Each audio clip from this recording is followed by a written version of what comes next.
Hey everyone, how's it going? Finally making another video on RealDash. Just been pretty hard at work on, trying to get the game at least somewhat close to a possible beta test or even release date. So a lot of things changed since the last video. Well, changed as in I didn't know when the last video was, but the stuff I was working on in that, I'm like, why was I even doing that? That stuff doesn't matter at all. First of all, before I had just each game mode was its own blueprint, but I realized that I can put all of the base code inside of a parent. So all of the code that no one cares about, like just the basic moving around stuff, camera input, like checkpoints, code for dying, switching game modes. This is the entire function for actually switching game modes, which I would definitely like to work on trying to optimize this a little bit more, because this is a little bit ridiculous. What you can do is you can make children blueprints. So up here in your parent class, you can see we have BP parent as a parent class. So this is the cube, by the way. So the cube will copy all of this code, and also you can add your own code. So this is the entire thing for the cube. This is it, and it's literally just jumping and stop jumping. And then actually getting the orbs to behave properly was a little bit complicated. I won't go too much into detail on that though, but it has to deal with overlapping several orbs and making sure that you activate them in the correct sequence, and also buffer clickings, stuff like that. So a little bit complicated. I did try to make it as modular as possible. The reason why I also did this was because this is mainly for rotation stuff. So in the air and on the ground, different game modes will rotate differently. So like the cube will spin when it's in the air, and the ship will rotate based on your velocity. In the parent, I have it set to rotate the player based on their velocity, because that's the most common. So that's what the parent's using, but that's all in a function, and you can override that function. So in the cube, I can override it and say, well, instead, I want to rotate the cube by 360 degrees per second. So that's how I set that up. And here's what the ship looks like. Really, we're just changing the gravity scale and then checking for orbs. UFO, just launch the character. Spawn a particle system. And the ball, you can actually use the same variable because if you think about it, if you're falling with the ball and you buffer click, you can actually use that same exact variable for the ball. So that's what I did there.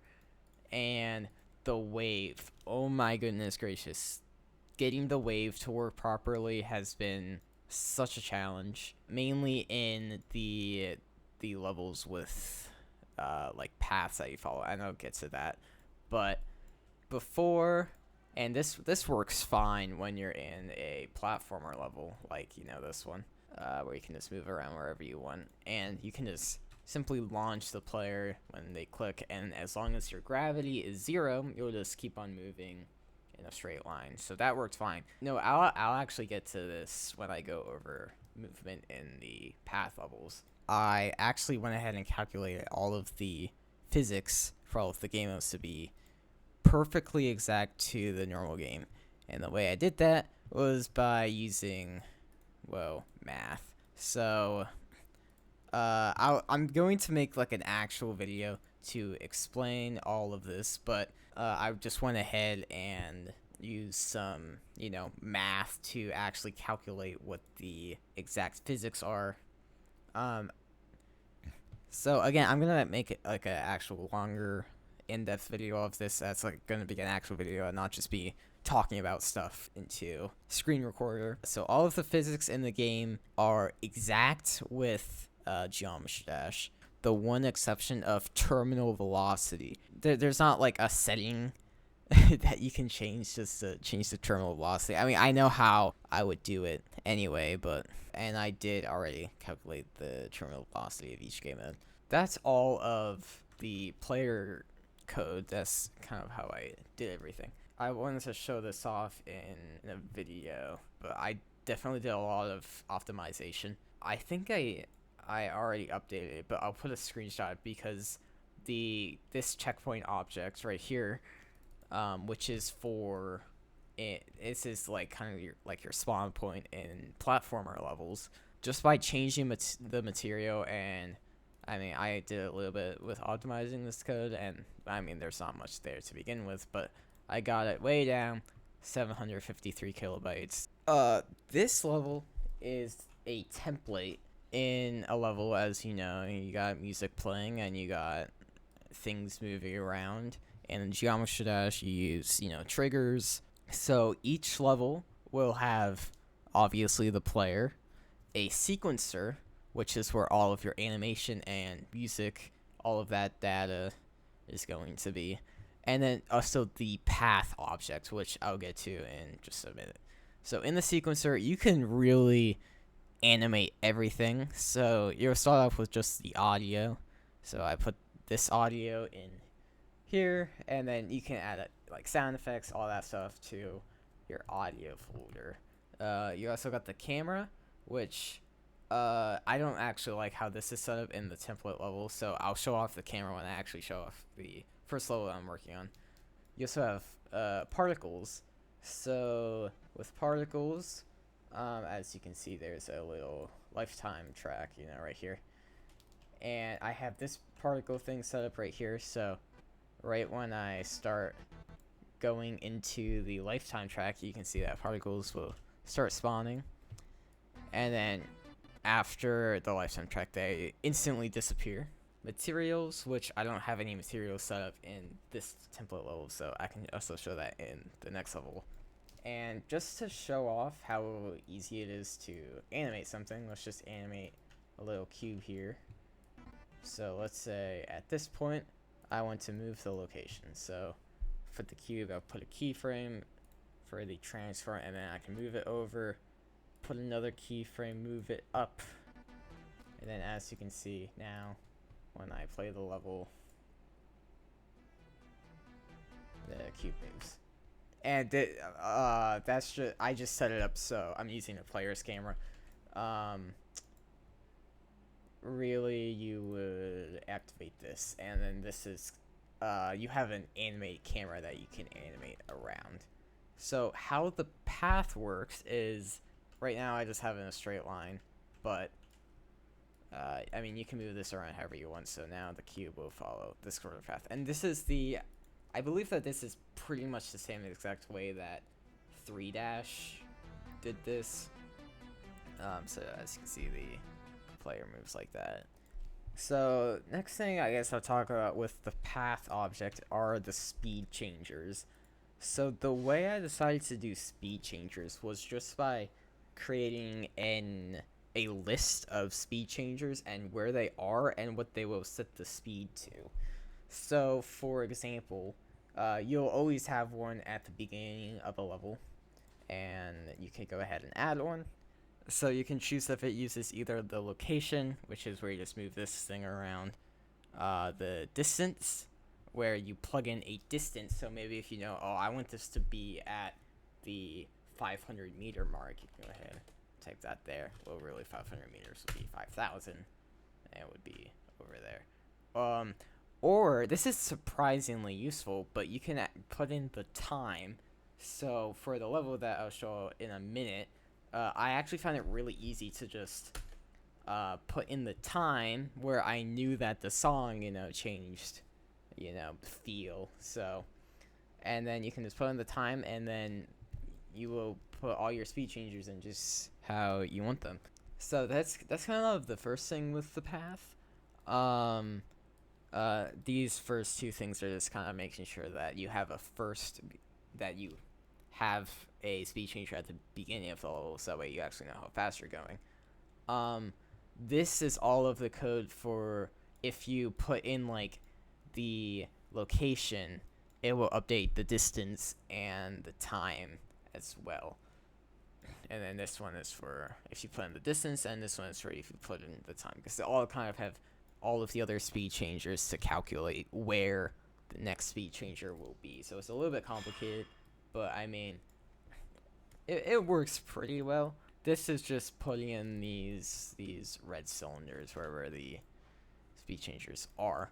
So this one, you'll be getting the sequence, which is what I talked about. It plays the music and stuff, and then what it will do is it will take the frame number, and this is only for the construction script. In the actual event graph, you can just grab the current time, but you can't do that in the construction script because when you're in the editor, you're just scrubbing this around, so it doesn't really have a time. It's kind of weird how that works. So instead, I get the frame number, which I do that if you're interested by literally just animating a value like this, because you can't really get the current position of the sequencer. And then I plug that into this function, and this function is very important, but you get a time in or a distance in, and it will return time, distance, and speed. So if you plug in the time, you'll get the distance, and if you plug in the distance, you'll get the time, and then of course the speed at that distance or time. And then it will put a cylinder that I have set up, which is this white one right here. So when I scrub this thing around, you'll see that this white cylinder will move. Don't worry about this sphere, that's something different. And that cylinder is exactly where the player will be. So that's all of the construction script stuff. So all of the stuff that happens before you even play the level. Now, for actually playing the level, you get the current time, and then we plug it into that function that I showed off to get the distance. So we set the current time, the current distance, then we also get the speed out of that, and we set the player's walk speed to that. And then you also get the direction, which is kind of like what direction at that moment is the player moving. This is basically just the kind of like the derivative if you have taken a calculus class. And then the cylinder location, which is this same exact cylinder as this one. We set that using the distance. Then we actually move the player. So the first thing I do is I move the player using a movement input. So this would be the same thing as you pressing W on your keyboard and moving in that direction. And the reason why I do that is because it helps a lot with going over like slopes and stuff.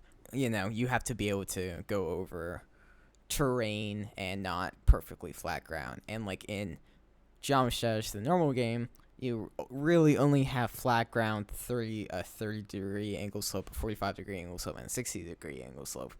That's really it, though.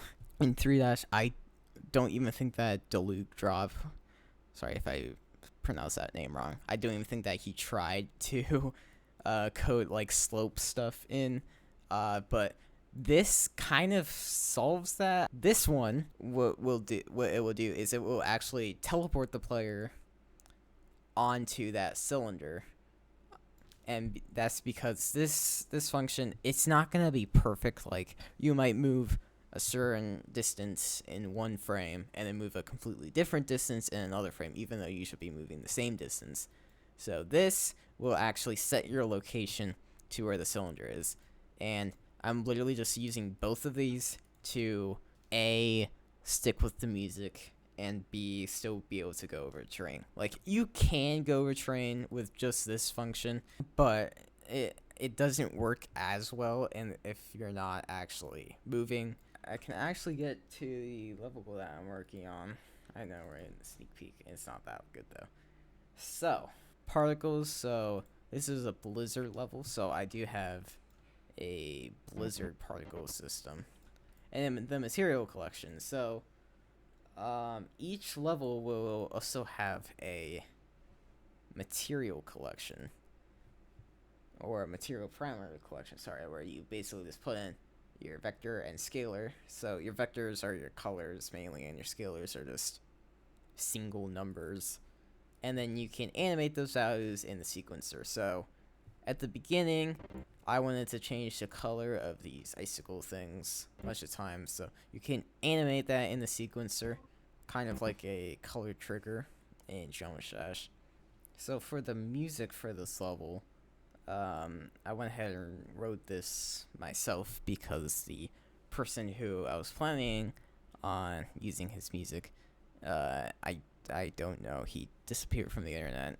So I decided to just write my own song. One of the challenges I wanted to set for myself when I started making RealDash was that I wanted to keep everything sort of like free. I didn't want to like pay for any software or, you know, I didn't want to pay for anything. I wanted this to be basically completely free. Besides, a computer.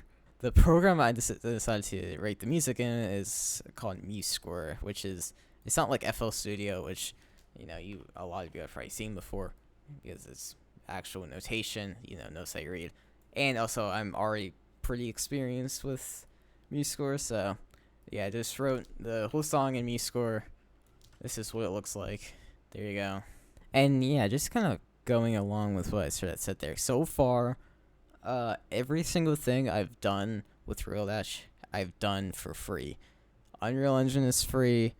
All of the assets I've used have been free. But yeah, I mean, I haven't spent any money on making this game. I also haven't paid for any courses. So just to end off this video, I will show off this level, and I hope, or the 5 seconds that it currently is, and I will see you in the next one.